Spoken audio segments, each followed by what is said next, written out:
Hola y bienvenidos a otro episodio del podcast de charlas técnicas de AWS. En este episodio vamos a estar hablando de seguridad en las aplicaciones.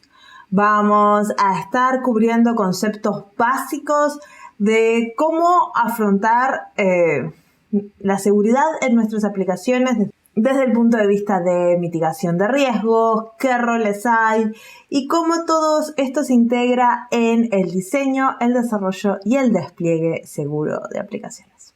Así que empecemos con el podcast.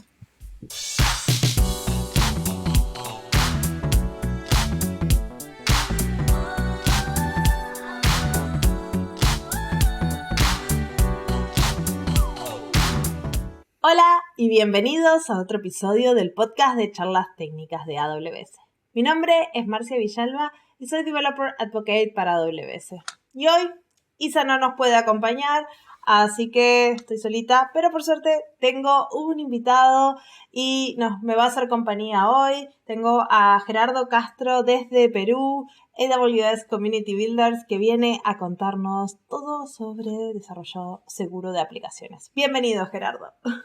Muchísimas gracias, Marcia. Estoy muy contento de estar aquí. Me dedico como arquitecto de seguridad en una fintech peruana llamada B89 y a darle y poder compartir un poco de mis conocimientos con ustedes. Sí, así que aparte de ser community builder, trabajas como ingeniero de seguridad y tenés una comunidad de seguridad, me dijiste. Contame un poquito de eso. Sí, así es. Tenemos una comunidad que estoy organizando desde Perú y Argentina para toda la región LATAM dedicada a producir contenido de seguridad en AWS, por lo que al final del podcast pues estarán ahí mis enlaces para que puedan ver un poco más de contenido si quisieran aprender o profundizar conocimiento de seguridad en esta nube, ¿no? En AWS. ¿Y qué son? ¿Como reuniones semanales, mensuales, tipo meetup, online? Sí, son meetup online que estamos haciendo semanal, por ahora que estamos con todas las energías y el tiempo, ¿no? Y por lo general también hacemos como que algunos cortos de videotutoriales por si de repente necesitas saber cómo configurar una KMS en alguna arquitectura, pues ese videotutorial te puede servir y cosas por el estilo. Y en los meetup traemos speakers de diversas procedencias, algunos también ya nos han acompañado algunos empleados como AWS y pronto espero que también puedas acompañarnos tú en ese meetup online.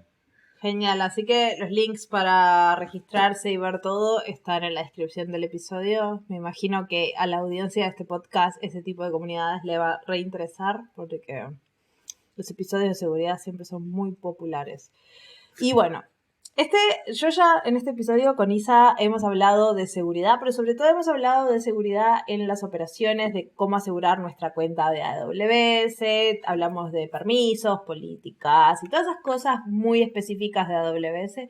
Pero hoy vamos a darle un poquito la vuelta a la seguridad y vamos a hablar desde el punto de vista de aplicaciones, de desarrollo de aplicaciones seguro, que para Team Marcia, desarrolladores, siempre es algo importantísimo, ¿no? Porque uno puede hacer una aplicación preciosa, pero si te la hackean, no está bueno.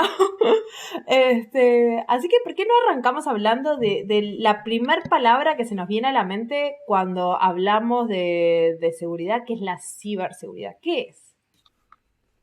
Bien, para poder responder a esa pregunta, primero tendríamos que retomar dos términos que se han dejado de usar con el tiempo, pero que siempre están ahí, siguen existiendo, y estos son pues el ciberespacio y el cibercrimen.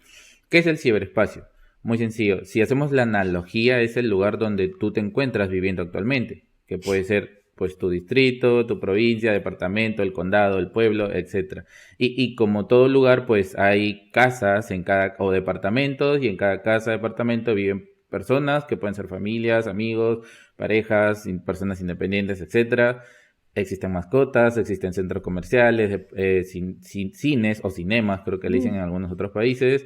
Existen pues centros de diversiones y todo lo que hay en una ciudad.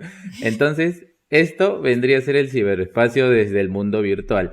Es básicamente pues el lugar donde está el internet, donde están los servidores, donde están las aplicaciones web, donde están las aplicaciones mobile, donde transitan los datos. Por ejemplo, si volvemos a la parte de la ciudad, así como hay casas, sabemos entonces que deben haber pistas, deben haber veredas, y en esas pistas o carriles pasan los automóviles. Entonces en internet también pues los datos se están transitando de un lugar a otro. Todo eso es el ciberespacio.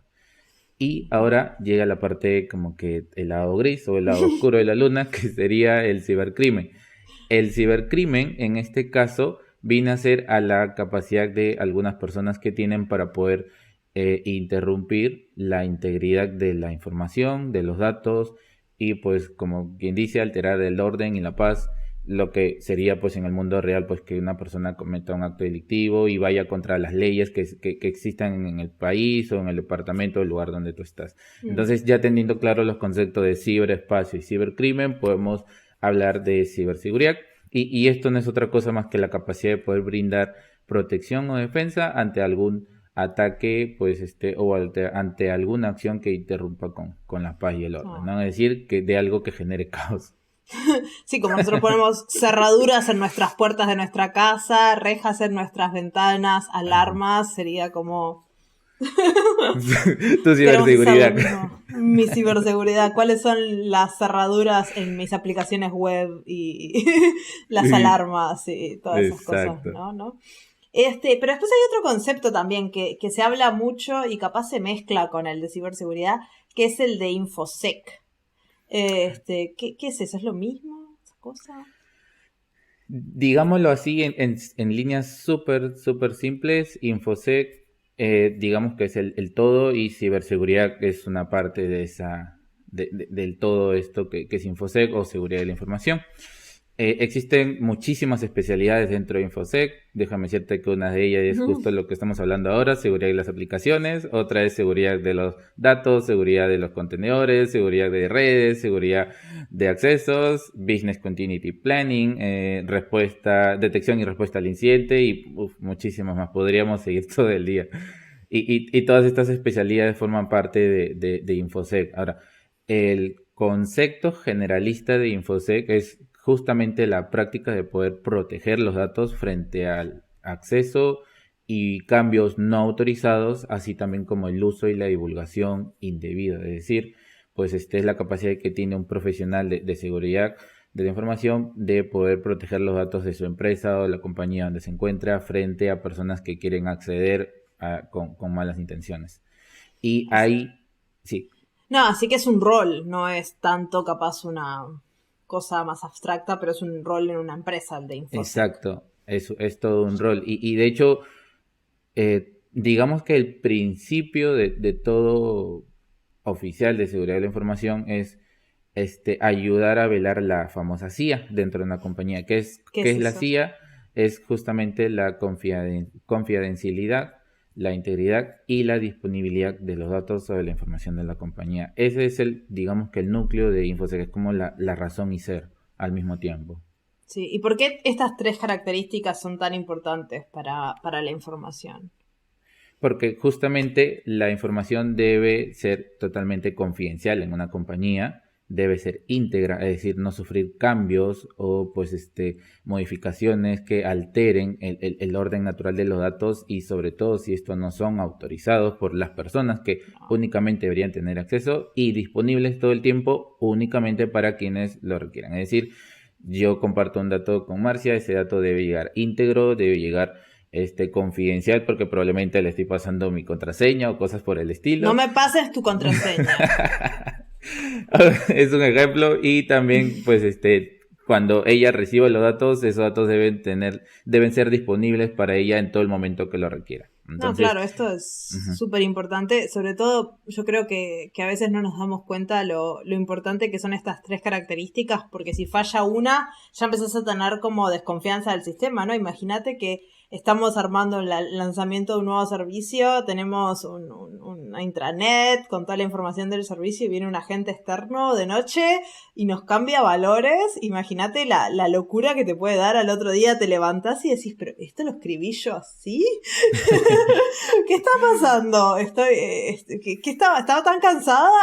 Y como que empezás a no confiar de la información, y si te lo cambia y te lo haces público, está poniendo palabras en tu boca que capaz no vas a decir. Exacto. Y lo mismo con la disponibilidad de esa página web, por ejemplo, con todos los datos de nuestro lanzamiento. Si no está disponible cuando lo necesito, puede hacer que un negocio no se cierre, puede hacer que un proyecto no funcione porque alguien, no sé, tiró el servicio abajo donde Exacto. está. O sea, esas 3 características son fundamentales en la información y a veces no nos damos cuenta de lo importantes que son hasta que algo falla. O por ejemplo, que siguiendo la línea de tu ejemplo, pues que este proveedor se conecte a la intranet, probablemente porque tiene que acceder a una carpetita, no a toda la información, sino a una carpetita específica, donde por ahí yo puse información que para ese proveedor, pero de repente una mala configuración hace que el proveedor pues pueda llegar a todo el directorio de mi intranet y acceder, pues no sé, pues al balance general, a datos confidenciales, o a las joyas de la corona, que básicamente son los datos más críticos que tiene una compañía. Y pues ahí estoy pues perdiendo integridad y estoy perdiendo confidencialidad, que entonces no estoy cumpliendo con la famosa triada CIA. CIA, que no es la compañía de seguridad de Estados Unidos. No. Pero está bueno eso, recalcar esos valores, porque me parece que a veces no nos damos cuenta. Pensamos que la seguridad es hacer que la información no llegue a manos incorrectas, pero no pensamos en todas las otras cosas que en verdad son muy importantes, ¿no? Tener duendes que te cambien el valor de la información.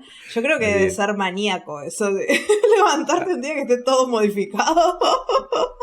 Ahora, justo, digamos que dándole forma a este ejemplo, pues yo como responsable de seguridad, yo tendría que centrarme en la implementación de políticas que puedan ser eficientes, es decir, que en el sentido de que poder darle el acceso a quien corresponde y a quien no, y estas políticas que yo pueda implementar o alguien que se especialice en seguridad no deberían afectar negativamente a la operación comercial o a la productividad de la compañía. Es decir, no necesariamente por querer ser muy robusto en seguridad, pues bloqueo por todos lados, y al final cuando entra el jefe, el gerente o el VP y quiere acceder a ese dato que le resulta importante, pues se topa con un acceso denegado, ¿no? Entonces también hay que tener mucho cuidado con eso.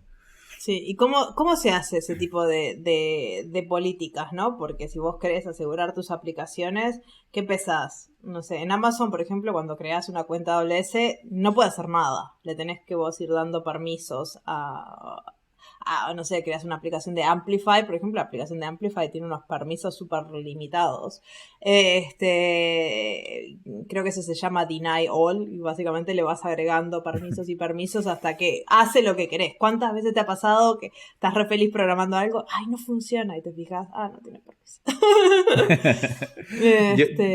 Yo creo ahí que antes de como que centrarte de cómo lo haces en la aplicación, cómo lo haces en AWS o en tal servicio de AWS, primero todo parte de una estrategia. Claro, por eso. Exacto, desde el momento en que ya estás construyendo tu aplicación, pues tienes que definir quiénes deben acceder, quiénes no, y en base a eso pues ya comenzamos a configurarlo, ¿no? Ahora la historia de Amplify pues puede suceder en ese o en otro servicio. No, sí, pues... yo puse un ejemplo porque es algo que me pasa todo el día, que estoy re feliz, agrego un servicio y no funciona. Y yo creo que está bueno esa estrategia, ¿no? Tenemos la estrategia de creamos la aplicación, la seguridad de la aplicación, a qué servicios, por ejemplo, de nuestros microservicios puede acceder, y también por otro lado a qué pueden hacer los usuarios y los que acceden a nuestra aplicación, ¿no? Porque son como dos niveles diferentes, ¿no? La seguridad de la aplicación y la seguridad dentro de los datos. Y la seguridad de los datos también.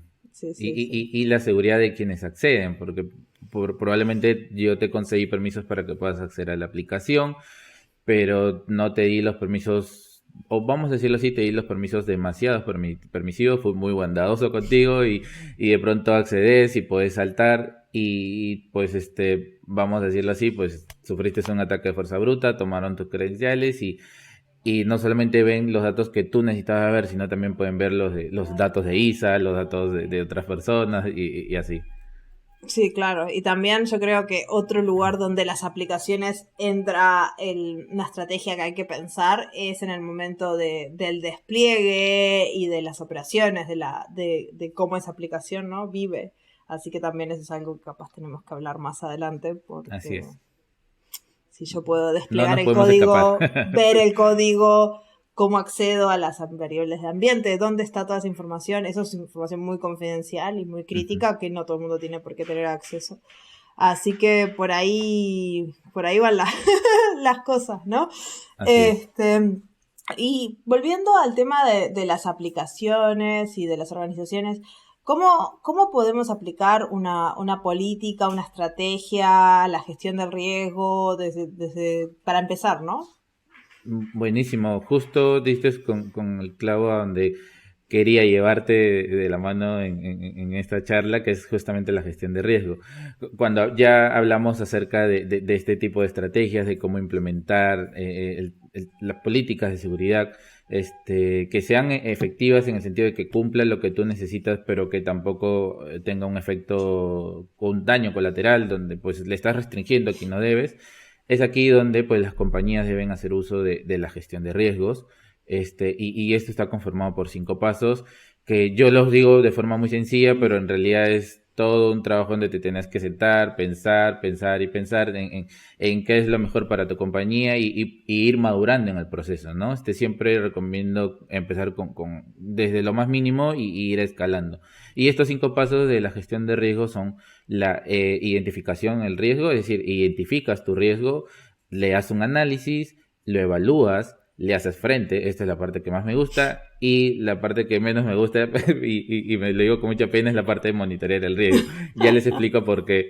En la parte de identificar el riesgo, la compañía o el encargado de seguridad pues debe identificar el riesgo que pueda darle un efecto negativo al negocio o el riesgo a los que este negocio o compañía se expone. Y no necesariamente este riesgo debe ser a nivel informático, como qué es lo que estamos hablando, sino Sí, también riesgos medioambientales, como por ejemplo una catástrofe, un incendio, cayó un meteorito pues se destruye el data center, y ¿qué hacemos? Perdimos la información. Todo ese tipo de riesgos, hay que poder identificarlos. Y es importante también entender que cada compañía tiene sus propias necesidades, su propio criterio. De repente para mí, yo puedo ser muy paranoico, puedo decir, no, para mí que ocurra un meteorito este mes tiene una tasa de probabilidad de 100%, así que voy a ponerlo como un riesgo, y si no sucede este mes, sucede el otro, como capaz para una empresa dice, no, eso nunca va a suceder, así que no lo voy a tomar como riesgo. Eso ya depende de cada compañía. sí. Pero por No ejemplo, es eso charlamos con Javi en el episodio de cómo AWS construye una región y dónde se muy buen ponen podcast. como las zonas de disponibilidad es en base a ese análisis de riesgo. O sea, si lo pongo muy Exacto. lejos, empiezo a tener más latencia, es más seguro porque está más lejos, no vamos a tener los mismos, bueno, no meteoritos, pero no sé, hay un terremoto, un huracán, cosas que son más comunes, sobre todo, por ejemplo, en la Eh, costa de Estados Unidos, ahora hubo una tormenta Ujú. horrible.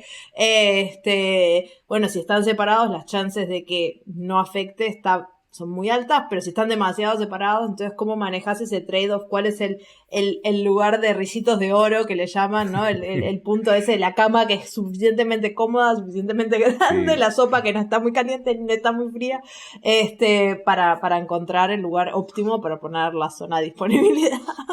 Que todo esté perfectamente equilibrado, exacto. Y lo que mencionas es muy importante, ¿no? El ejemplo del meteorito es algo abstracto, pero Pero está en las analizás lo que diapositivas. Cuando vos está en mirás las las diapositivas, diapositivas, exacto. aparece, si se cae un meteorito acá, obviamente como el centro de la zona de disponibilidad está lejos, no se afectaría, pero la latencia es Sí, horrible. exacto, exacto. Entonces ahí tienes que encontrar esa cama de risito de horas, exacto, Exacto. exacto.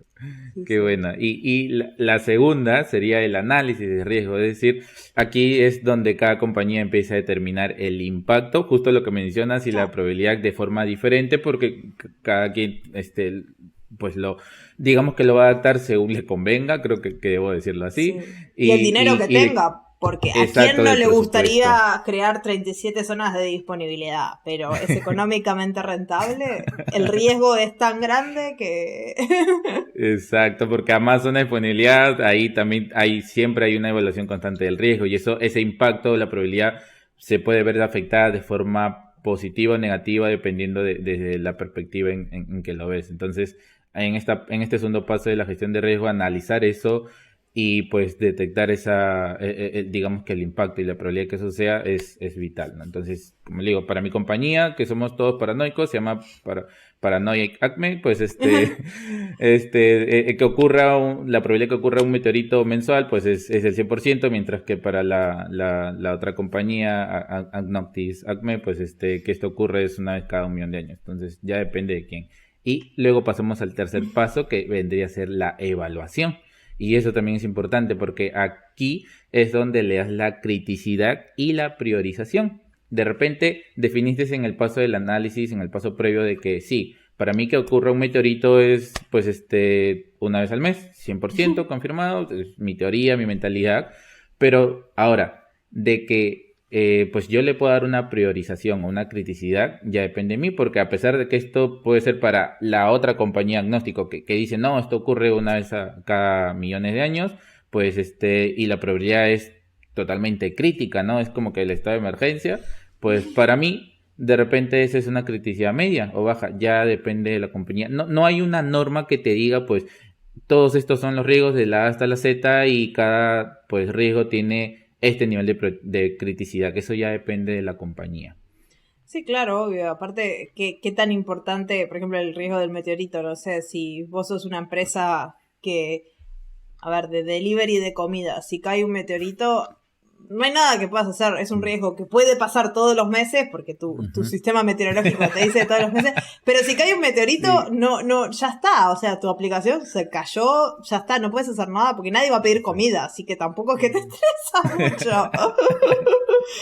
O sea, ¿cuánta gente pide delivery cuando se cae un meteorito? No, la gente está más preocupada intentando sobrevivir. Mensajear, O exacto. sea, así que... Exacto. Entonces es importante justamente el tema de la evaluación, ¿no? Y la parte que más me gusta es el tema de hacerle frente al riesgo, porque aquí es como que la parte en donde tratas de eliminar ese riesgo en la medida de lo posible o por lo menos contenerlo, es decir, que ese riesgo no vaya a crecer, ya que voy, porque de repente identificaste un riesgo con una criticidad y prioridad baja, pero de pronto, ese riesgo muy chiquito, no me afecta nada, te das la vuelta, haces algunas cosas, regresas y el riesgo ya subió a una criticidad media o alta y decís, ¿y esto? Pues, ¿cuándo sucedió?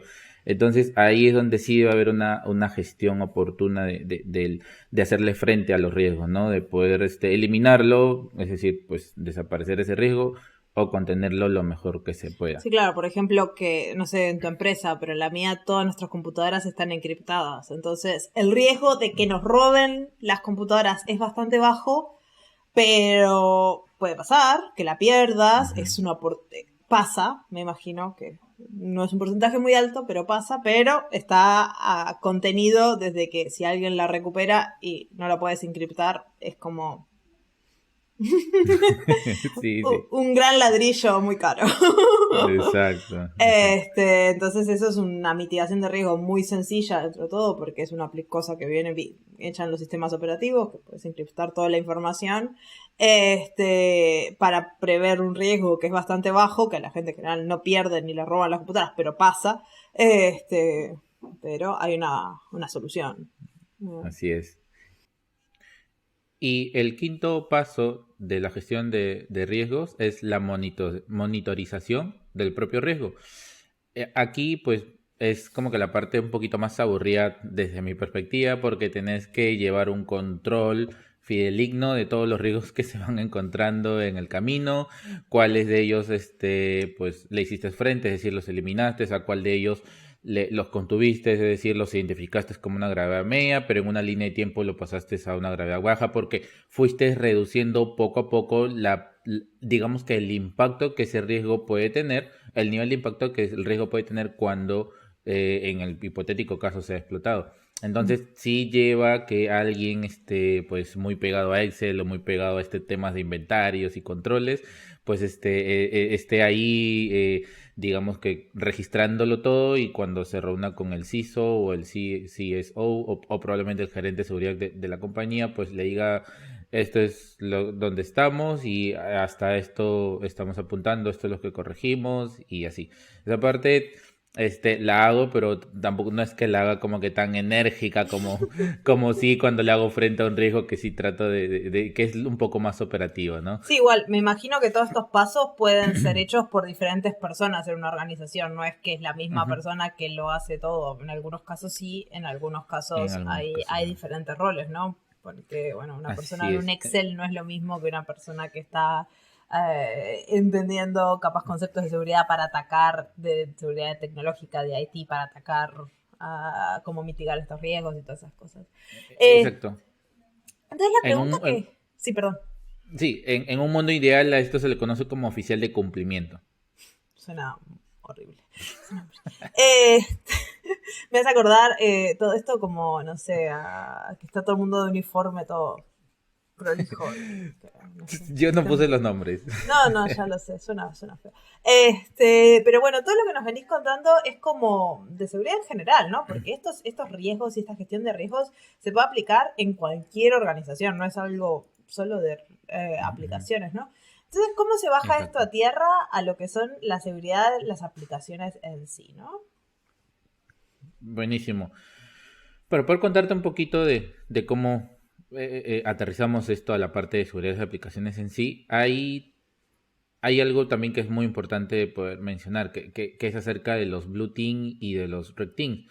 Probablemente habéis escuchado muchísimo acerca de los famosos equipos rojos versus los equipos azules. Si buscas en internet vas a ver muchas imágenes donde ponen a ambos equipos en un versus como si fuesen peleadores de box y una cosa parecida. Y esto es básicamente en términos simples que los miembros del equipo rojo juegan a un rol de atacante, ¿sí? O adversario de los miembros del equipo azul, quienes juegan un rol un poco más pasivo, defensivo, implementando controles de seguridad. Entonces, ¿por qué menciono esto? Porque una de los mini roles que juega alguien que pertenece a un equipo rojo es justamente la de pentesting.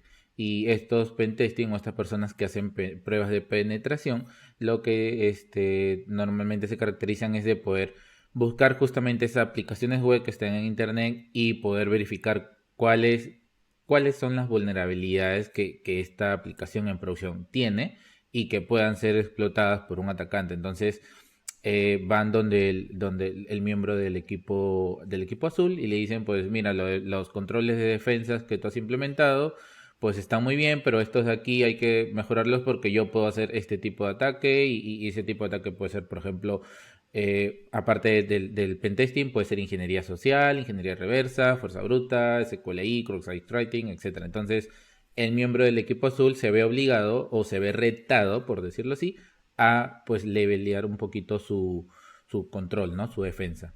Y esto es interno a las aplicaciones, a las organizaciones, o sea, una empresa va a tener, no sé, los desarrolladores que me imagino que serán los del equipo azul o la gente que está trabajando con la aplicación y después tenés un equipo, no sé, de hackers internos que te están intentando romper todo al mismo tiempo.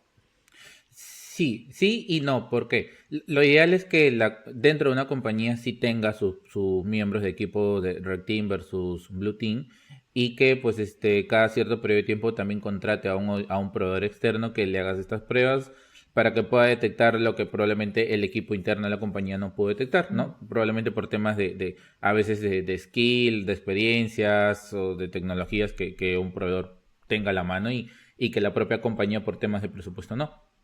Sí, sí. Ahora, Yo tengo varios años de experiencia con las consultoras estas externas de seguridad que vienen y te revientan todo y vos decís, pero ujú. estaba todo funcionando, sí, pero si haces esto y atrás el puerto está abierto y y vos dije, ok, pero aprendés, Un aprendes montón, porque bastante. generalmente esas empresas te dan unos documentos, te explican por qué. Entonces, Sí, la próxima aplicación que haces ya estás pensando en cómo no dejar esas puertas abiertas, porque cuando llames a la empresa esta de seguridad otra vez, te van a encontrar así agujeros es. nuevos.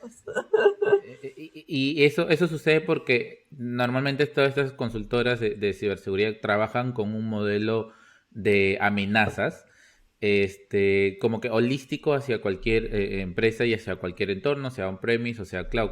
Entonces, cuando ellos se enfrentan hacia un cliente, es decir, cuando toman las aplicaciones del cliente para poder hacer este tipo de pruebas, ellos como que aterrizan ese modelo de amenazas que probablemente existan dentro de esa aplicación utilizando muchísima lógica de por medio también, que es lo que comentas y pues en base a eso te van sacando cosas que tú ni enterado, ¿no?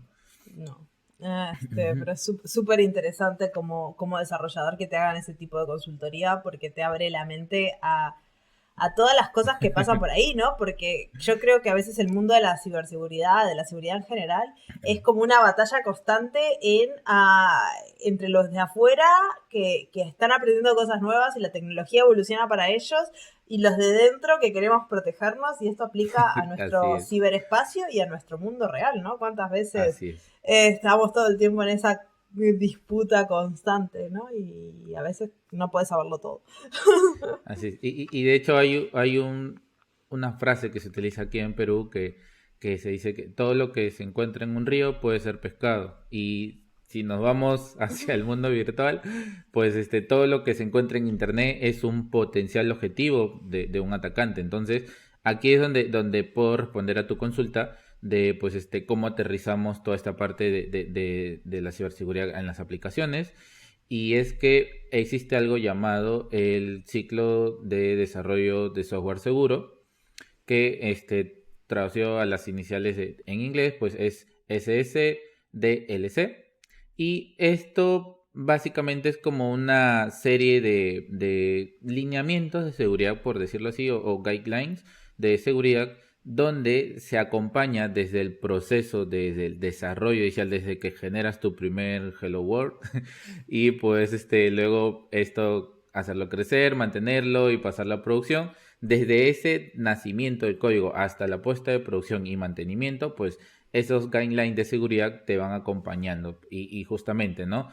De ahí viene el nombre, ¿no? El ciclo de desarrollo de software seguro. La idea es que el desarrollo del software sea lo más seguro que se pueda y que esto acompañe en todo el ciclo de ese desarrollo que hace un deck. Sí, Entonces, claro. ujú, Sí, yo estaba pensando ahora que mencionas todo esto, me suena mucho a lo que es el Well Architected Framework y el pilar de seguridad, ¿no? Que cuando construís ujú. tu aplicación en la nube, tenés estos... En el podcast nunca hablamos del Well Architected Framework, ya va a ser episodio en otro momento, pero es un framework que te da un montón de parámetros para construir aplicaciones en las nubes y uno de sus pilares es la seguridad, ¿no? Que desde el diseño Así es. a la implementación, a las operaciones, son buenas prácticas, ¿no?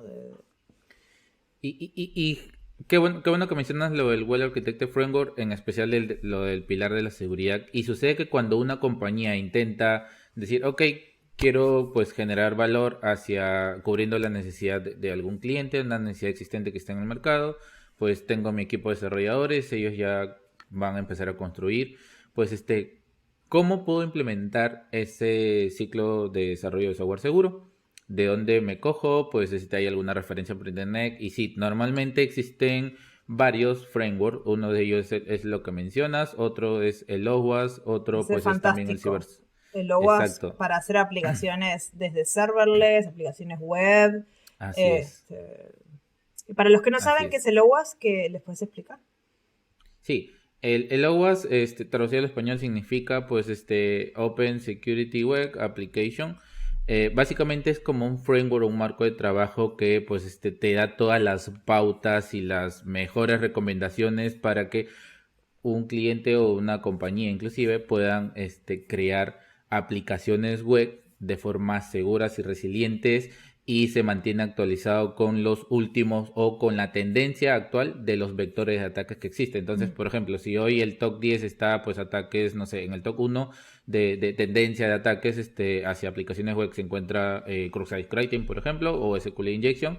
Entonces, este framework trata de actualizar sus best practices o sus recomendaciones y te dice, mira, si empezás a construir una aplicación serverless, una aplicación containerizada o una aplicación súper chiquita, pues ten en cuenta estas principales ventajas o beneficios que te ayudarán a mantenerte seguro frente a ataques cross-site scripting, que hoy en la actualidad lidera la tendencia, está en el top 1. Y hay algo llamado también el OWASP Top 10, que justamente es como un ranking, un top de cuáles son las 10 vulnerabilidades, o mejor dicho, las 10 amenazas que están pues liderando a nivel mundial o que están generando mayor presencia de ataque en las aplicaciones web. Entonces, el OWASP sí es muy conocido en eso y te ayuda a construir justamente tus aplicaciones para poder tratar de hacerle frente en la medida de lo posible a estas amenazas.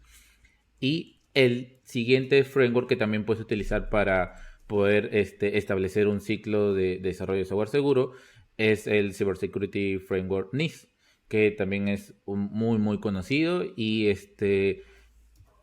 cuando tú escuchas todos estos nombres, OWASP, NIST, el Web Architecture Framework de Amazon, pues uno puede decir, ¿con cuál empiezo?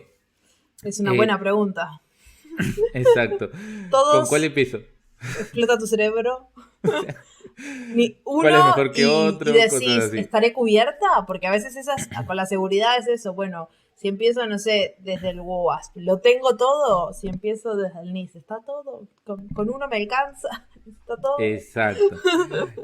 Cuando son compañías pequeñas, por decirlo así, es decir, que recién se están iniciando, tratan de trabajar con uno solo. Probablemente si estás trabajando con AWS, empezás el Web Architecture Framework, porque de hecho el Web Architecture Framework te lo mencionas desde que te preparas, desde de la certificación Cloud Practitioner y así. Entonces, pero cuando ya empiezas a crecer tanto a nivel de producto, de mercado, de personas, de procesos, etcétera, pues comenzás o tenés la necesidad de querer sacar lo mejor de cada quien.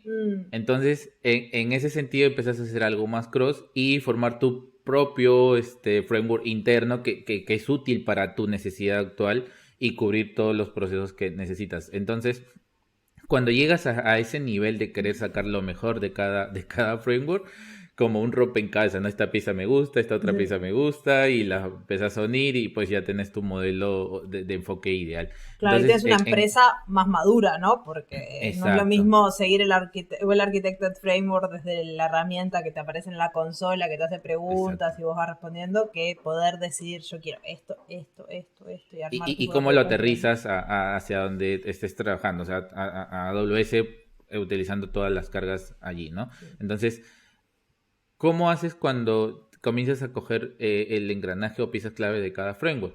¿Cómo las compañías lo maduran? O cómo esto se hace mucho más fácil de digerir, por decirlo de una manera. Esto lo haces enfocándote en 3 metafases súper, súper importantes, y una es el software, el desarrollo seguro. Y aquí tenemos a Team Marcia. Está lo que sería el despliegue seguro, y aquí está el Team Gerardo. Y por último están las operaciones seguras y sostenibles, y está el Team Isa, ¿no? Y ahí tenemos también que nos abandonó. Isa hoy está presente. Y ahí tenemos nuestra triada. Así como seguridad de la información tiene su triada, sí, acá ya tenemos una triada, y a esto se le conocería como DevSecOps, que ya vamos a hablar. Porque antes de hablar de DevSecOps tenemos que profundizar un poco sobre DevOps. Y aquí es donde viene lo donde yo estaba pensando, ¿no? de todo el podcast. Cómo se empieza a juntar, a armar todo, porque bueno, tenemos las 3 partes del software que, no sé, antes de DevOps y antes de DevSecOps, ¿cómo se hacía todo esto? ¿Qué había? Hay una persona que estaba con un palo, tú no puedes hacer eso, tú no puedes hacer eso. Exacto. Ok. Exacto. Ya lo dijiste todo. Perdón a los que nos escuchan de los equipos de seguridad, yo los quiero mucho. No me sentí identificado, así que por ese lado tranquilo. Justamente en lo que comentas, lo que te dice las líneas guías del ciclo de desarrollo de software seguro es que cuando tú te enfocas en esas tres metafases que menciono, porque comenzás a sacar lo más importante de cada framework, es en líneas generales saber que el desarrollo seguro va desde los lineamientos de compañías, como por ejemplo utilizamos este código o este lenguaje de programación, vamos a utilizar un Lean Formatter, vamos a utilizar N cantidad de cosas para empezar a construir el código y pues empezamos a codear.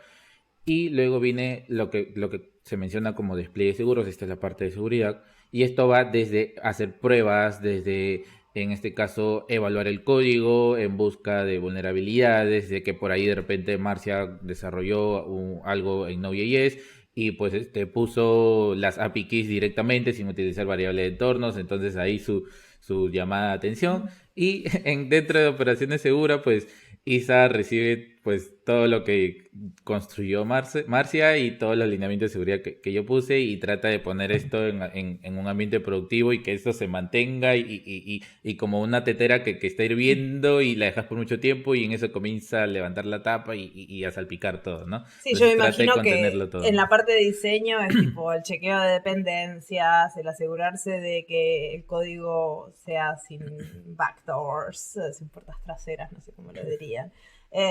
La parte de despliegue, lo que vos decías, las variables que estén hardcodeadas, que los ambientes de despliegue sean seguros, las pruebas sean seguras y no abran accesos. Y en la parte de operaciones también, por ejemplo, los permisos, no sé si vas a desplegar una instancia, que esas instancias estén limpias, que esas instancias no estén maliciosas, que las vayas cambiando, que las vayas actualizando, no sé, todas esas cosas que son del ciclo de vida de la aplicación en sí, ¿no? A eso que mencionas se le conoce como Golden AMI y está muy bueno. Es una de las estrategias de seguridad que puedes tener, ¿no? Partís de una AMI base, llega la seguridad y empezar pues a descargarle diferentes parches, o actualizaciones de seguridad. Si es Windows, algunos KB, si es Linux, descargas algunos parches de repositorio seguro, por ahí de repente aplicaciones, utilitarios, y a partir de ahí el desarrollador toma esa instancia construida a partir de esa AMI base, que ya no sería AMI base, sino sería una Golden AMI, y empezar a levantar las instancias, los kernels, o lo Sí, que obvio, necesites. lo que necesites. Ujú. Pero es todo Exacto. súper controlado. Y lo bueno de todo este ambiente, yo creo que no es que tenés que elegir lo mejor de cada framework. A ver, si llegas a ese nivel de maduración lo puedes hacer, pero todo esto lo puedes hacer con un framework. Por ejemplo, el Well Ujú. Architected tiene Así las es. tres partes que vos mencionás, Exacto. están ahí mencionadas y cuando lo lean, si quieren leerlo, les vamos a dejar el link. Van a ver que hay parte de diseño, hay parte de lo que es la gestión de despliegues y hay parte de operaciones y en cada paso hay cosas a tener en cuenta que son súper importantes, ¿no? Para tu aplicación, para estar Así seguro. es. Y ahora que estamos hablando de XecOps, retrocedamos un poquito para primeramente hablar de dos términos que serían DevOps. Si nos ponemos a preguntar entre nosotros y también hacia los que nos están escuchando en este podcast o también viéndolo, pues cada quien pueda que tenga su propia definición de DevOps. Y si nos vamos hacia nivel de compañías, cada compañía probablemente te dé una definición diferente según cómo lo implementó y según la necesidad y como que lo que más le convenía en ese momento. Algunos dirán que son procesos automatizados, otros dirán que son herramientas, otros dirán que es una cultura, otros dirán que es forma de pensar, etcétera. Pero más allá del qué significa DevOps para ti o para mí, es el trasfondo, es el saber por qué una empresa que pues estaba como en los tiempos de la carreta, como vos lo decís, todos en fila india pasando y había alguien que pues veía algo que no cumplía con el estándar y iba golpeando con el martillo, los iba retirando de la fila y aguantaba todo el proceso.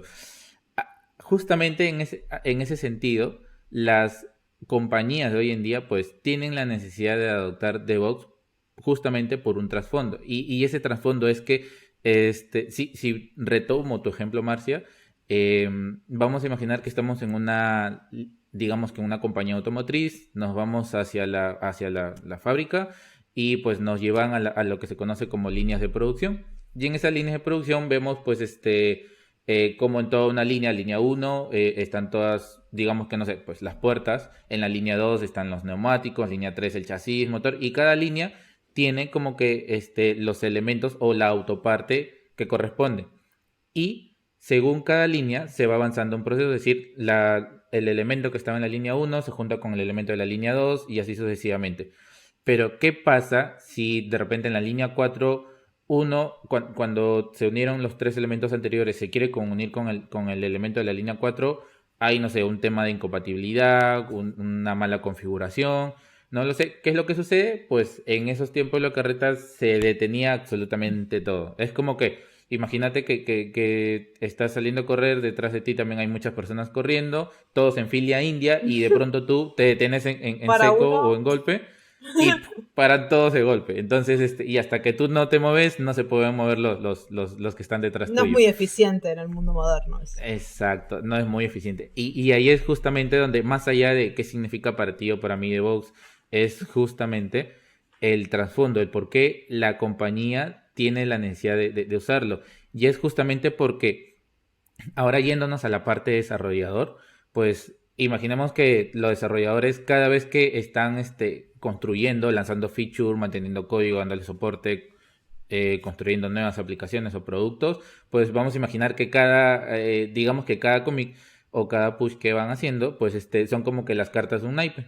Entonces, de una baraja de naipes. Entonces, cada vez que el desarrollador, no sé, construye una nueva feature, hace esto y el naipe sale volando. Y así sucesivamente. Entonces, imagínate todo el tiempo el desarrollador que está botando naipes tras naipe y cada una de esos, de esos naipes o de esos productos, de esos MVPs que van saliendo ya de la logística del desarrollador, llega a parar hacia un lugar y ese lugar es operaciones. Entonces, ¿por qué los desarrolladores tienen esa necesidad de construir, construir, construir, construir? Porque justamente la empresa o la compañía tiene la necesidad de poder ser ágil. Y entonces lo que requiere la compañía es justamente no ser la línea automotriz que le mencioné, donde pues para llegar a la línea 2 tiene que la línea 1 estar bien, si no se detiene todo y así. Entonces necesita agilidad, necesita que se construya ¿para qué? Para poder reducir su time to market, para poder dar un valor agregado al consumidor Sí, o sí. cliente, etcétera. Y entonces, cuando llega a estas operaciones, ¿qué es lo que tiene que hacer el de operaciones? Es decir, ¿qué tiene que hacer aquí ISA? Pues tiene que recoger o recibir todo tu desarrollo y empezar a ponerlo en producción, ¿cierto? Y cuando se pone en producción, ¿qué es lo que se espera? Que eso sea inmutable y que sea sostenible. ¿Por qué? Porque evidentemente tú no vas a poner algo en producción para estar cambiándolo pues de forma tan constante y pues generar indisponibilidad o generar downtime por esos cambios que puedas hacer y que pues la infraestructura con la que tú albergas todo tu código, todo tu desarrollo, no puedas sostenerlo. Entonces ahí tenemos dos paradigmas. Desde el lado de desarrollador, perdón, tenemos la parte de agilidad y la parte de operaciones tenemos la sostenibilidad. Entonces, ese es el trasfondo. Cuando la empresa o la compañía necesita agilidad y sostenibilidad, pues ahí estamos hablando de DevOps. Entonces, ¿dónde entra la personita esta con el martillo a empezar a decir, este es inseguro, aquí hay un backdoor, aquí veo llaves puestas y no se invocan variables o lo que sea? Entonces, ¿dónde entra esa personita que va con el martillo golpeando y deteniendo procesos que muy de forma, yo creo que está mal llamado, la palabra stopper, pero así es como a veces ¿Se llama los así? desarrolladores. Sí, hay que decirlo tal cual, creo, hay que decirlo tal cual. Entonces, tenemos como que los de seguridad tenemos un alias que se nos pone y creo que esto puede ser bien ganado a veces o a veces simplemente no. Y es la palabra stopper, porque justamente cuando el desarrollador que entiende el mensaje de la compañía, que es ser ágil, construir rápido, lanzar productos, características, feature, y no parar porque obviamente debe añadir valor al negocio, porque al final el objetivo de toda compañía es tener valor agregado a su negocio. Y luego el de operaciones también pues se pone la camiseta y entiende el mensaje de la compañía y dice, ok, voy a tener que recibir todo el código y pues buscar la manera de cómo sostenerlo en esta infraestructura, y ayudar a que eso a la salida a producción pues sea lo más feliz, ¿no? Lo más Sí, happy. obvio. Aparte, Entonces, cuando hablamos de DevOps, hablamos un montón de automatización, de generar procesos, de empoderar al desarrollador, de empoderar a la persona de Ops. Yo creo que cuando me imagino que hablas de DevSecOps, es el empoderamiento de esa persona stopper que no le debe gustar nada ir por ahí y decir, esa feature que acabas de terminar, que te quedó preciosa, no va a salir.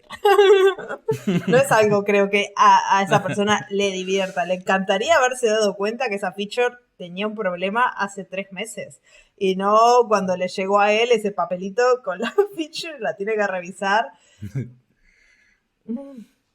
así es. De hecho, justamente la persona de seguridad, o sea, antiguamente cómo se hacía cuando la compañía solamente implementaba DevOps, pero igual tenía digamos, su equipo o a un encargado de seguridad. Pues sucede lo que mencionas. El desarrollador se levantaba, pues, como un día cualquiera, con ganas de crear la mejor aplicación del mundo. Se le entregaba el de operaciones también se levantaba con todas las pilas a decir voy a sostener el mundo sobre mis hombros. Y luego venía el de seguridad con su gorrita, con su uniforme y Y su decía, palo, uy, el lo palo muy importante. siento, y su barrote y decía, uy, lo siento, muy bonito y todo, pero no me convence, aquí veo como que hay que falta algo. Entonces, ¿qué es lo que hacía? Cortaba esa salida a producción y de nuevo tenía que dirigirse todo desde el inicio porque el desarrollador tenía que colocar digamos que esa mejora de seguridad para poder cerrar la brecha y luego el proceso pues volvía a repetirse. Entonces, ¿dónde entra DCCox? DCCox se dice que el de seguridad, en vez de estar a la derecha del proceso, parte desde la izquierda. ¿Por qué? Porque parte desde el lado del desarrollador, es decir, acompaña al desarrollador desde que coloca su primer Hello World en su IDE favorito y empieza a codear, a decirle, pues mira, ya que estás empezando a construir esta aplicación o esta feature o esta funcionalidad, etcétera, pues estos son algunos de los lineamientos que te comparto para que puedas cumplirlo desde tu desarrollo y no esperes hasta llegar a producción para yo tener que decírtelo otra vez. Entonces, ahí, ¿quién es el stopper? Sí, obvio, obvio. Pero yo creo que eso también es importante desde el punto de vista de la educación, porque esa persona, al estar el día cero, cuando vos empezás, te explica, te cuenta, capaz tiene una wiki que vos podés leer, o capaz hay unos templates que podés usar, como que al desarrollador lo empodera a hacer las cosas bien y no estar, bueno, hago lo que puedo y después al final me revisan y me dicen si paso o no, que a nadie le gusta, ni al de seguridad, ni al desarrollador, ni a nadie le hace feliz que después de 3, 4 meses de trabajo te digan, no. Acá tenemos que poner esto. Y justamente tal como lo dices, es porque cuando ya se implementa los hábitos de SecOps, el de seguridad, que debe partir desde la izquierda y ya no desde la derecha, muy aparte de acompañar desde el día cero hasta el día del final feliz, donde pues ya todo tiene que salir a producción, Y después esta que está en persona de seguridad, como tú lo producción, dices, porque las aplicaciones... exacto. Esa es otra historia. Cuando ya la aplicación está en producción, no significa que pues el de seguridad ya cumplió su papel, sino es otra historia en realidad que puede salir para otro podcast. Parte 2. Parte 2, exacto.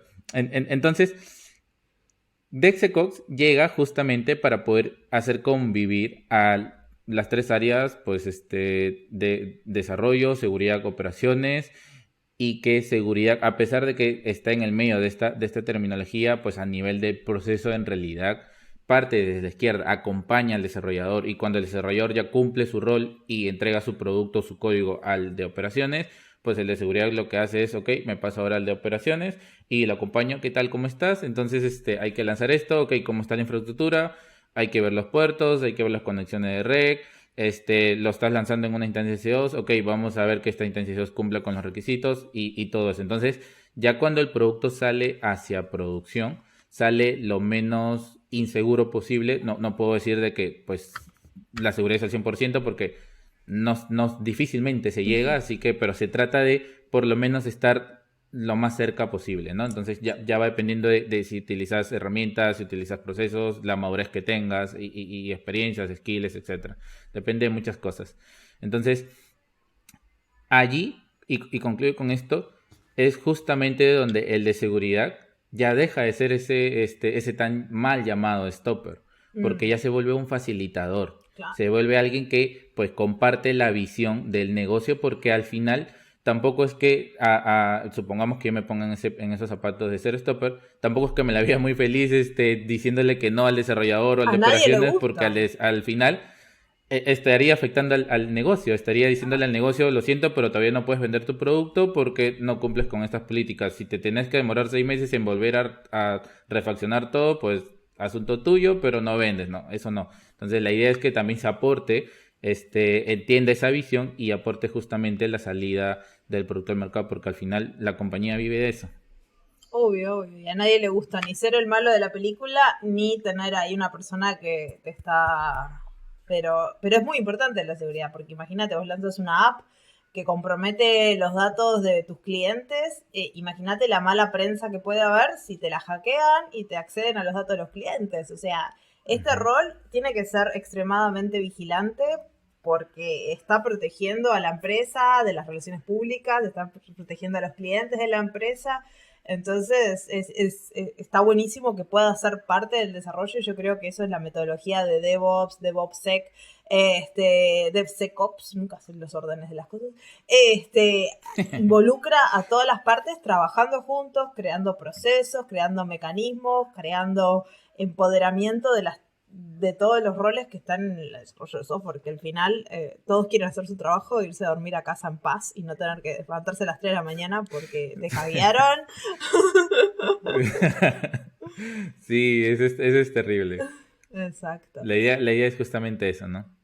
Exacto. Y mi última pregunta para terminar es cómo empezamos, porque vos hablaste de estos frameworks, hablaste un montón de, bueno, del DevSecOps, pero alguien que nos está escuchando que trabaja en una empresa pequeña o capaz trabaja en una empresa grande y no tiene ni idea si esto está en su lugar, ¿cómo puede empezar a ver cómo involucrar a la seguridad desde otro punto de vista no tan malvado?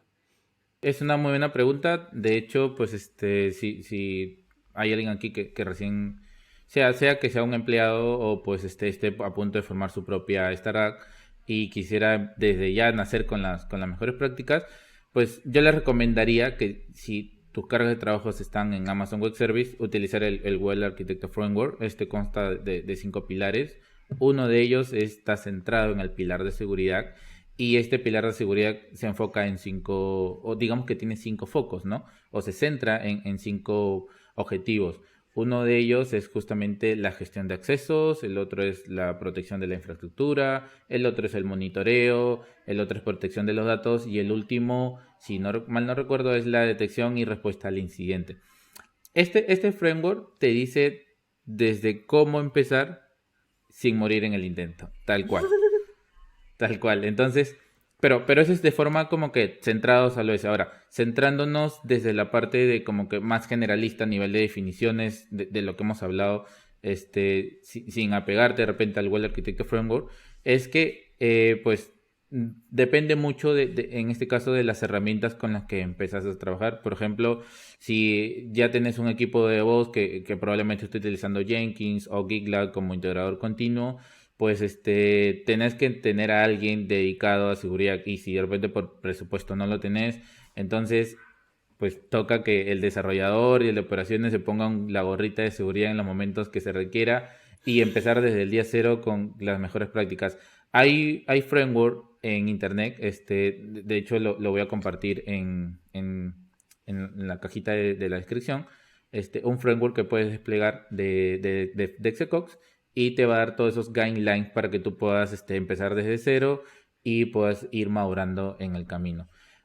Mi consejo final sería que, más allá de qué herramienta usar, qué plataforma usar, qué solución usar, es en realidad primero un tema de sentarte en la mesa, sin importar de que de repente no cuentes con alguien de seguridad y te tenés que sentar con tu equipo, con las personas que ven desarrollo, operaciones, pues es lo, definir primero el alcance o el proyecto actual versus hacia dónde te gustaría llegar. Por Mm. ejemplo, supongamos que quisieras levantar una página web y querés decir, bueno, esta página web va a estar desplegándose desde el puerto 443, y pues yo quisiera que sea protegida por ataques web, cross-site scripting y de repente por todas las publicaciones que están en el OWASP Top 10 que hemos mencionado junto a Marcia.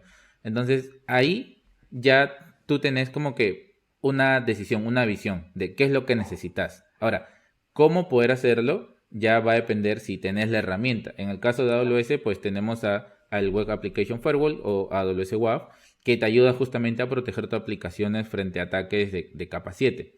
Entonces, por ahí vas empezando. O sea, definir primero lo que necesitas y luego ya buscas cómo llegar a cubrir lo que necesitas. ¿Qué solución te conviene más? En AWS hay muchísimos servicios que probablemente en el futuro podamos hablar de cada uno de ellos, que te ayudan a justamente proteger o cumplir las metas que tú te traces. Sí, y también depende de lo que estás haciendo. Si sos un desarrollador, yo creo que si no conoces el framework de WASP, te recomiendo que vayas y lo mires porque te va a abrir la mente a cómo desarrollar aplicaciones seguras para los ataques más comunes, que es súper importante. Yo creo que si sos un desarrollador tenés que saberlo. El Well Architect está genial, capaz más para la gente de operaciones. Para los desarrolladores está bueno, pero yo creo que es más para la gente de operaciones. Pero lo WASP es para el desarrollador, para que sepa. Y después, por ejemplo, si trabajas con OWASP, hay un OWASP Serverless que incluso lo hicieron la gente de una empresa que ahora no existe más, pero una empresa de seguridad que la compró otra, que hacían un montón de exploración en el tema de seguridad serverless.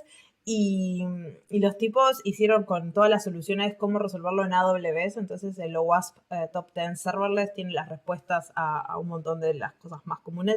Y hay un montón de herramientas por ahí. Así que también ese es un buen camino para arrancar.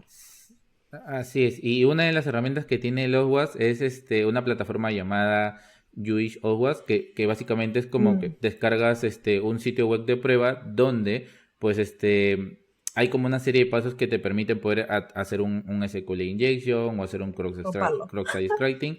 Exacto, explotar. Es un ambiente totalmente seguro con el que puedes ir y practicar para que luego sepas lo que no deberías hacer en tu aplicación web, ¿no? Y cómo evitar ese tipo de ataques. O sea, es una herramienta muy, muy buena y sí, también la recomiendo bastante.